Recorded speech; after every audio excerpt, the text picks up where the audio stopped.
Colin here with Local Enterprise Broadcasting and doing an unboxing video. So I went ahead and opened the shipping box, and this is the Namura piston kit that I ordered for around 89 bucks on Amazon for my KX 125. I just recently purchased the bike. I'm really not certain the condition of the top end, but general rule of thumb is when you buy a two-stroke, just expect to rebuild the whole thing. So this is going to be like a quality thing. Just word to the wise, I'm not sponsored by Namura. There's just I've been seeing decent reviews on them, and they seem like an affordable piston kit, so I just wanted to see. So far, I'm very impressed. This looks a little better than any wiseco kit you'd get. So wiseco kit would just have the piston and all the gaskets strewn about in there. So let's have a look here and see what they did. Oh, nice. So these are going to be all my gaskets that I need.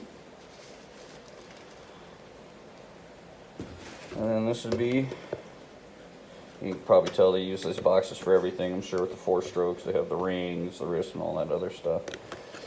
But here's the piston. Let's have a look at it here. Yeah, that's really in there. There we go.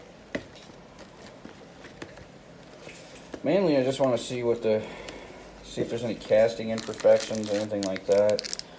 Wrist looks normal, looks good. Nothing crazy going on there. But really, I'm just more concerned about, because I've been reading up online that people have had wrist clip failures, and they say there's a part of the casting here on the piston that can lead to that. Oops.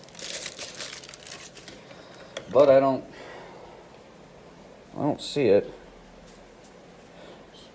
What I think is people aren't reading the directions, and 2 things aren't happening. They're not setting their ring end gap before they install the ring, and then you get a ring jump right here, because that's what I'm looking at a lot of the photos. There's a ring. Seen a lot of ring jumps. They're like, oh, the wrist clip broke. And I'm like, no, it's a ring jump. You didn't gap your shit right. So that's important. So obviously, folks, read your fucking directions, your installation directions, and do not, I repeat, do not follow the factory specifications when it comes to the piston. Now, obviously, when you're torquing your barrel and your head, you want to use factory torque specs and all that stuff.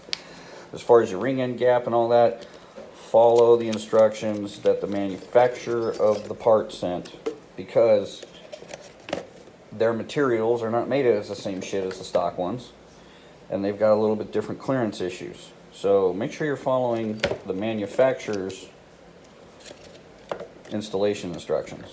Unless you're putting a factory piston in back in, of course, then you're going to want to run the factory stuff, and go by their specs.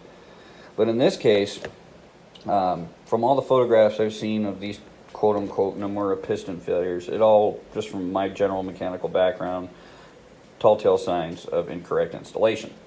So, which is probably why Namura told them to get fucked. When you read the other part of the reviews, they're like, oh, they wouldn't even help me out. It's like, probably because they asked you if you installed it correctly, and you didn't. So, we'll give this a run.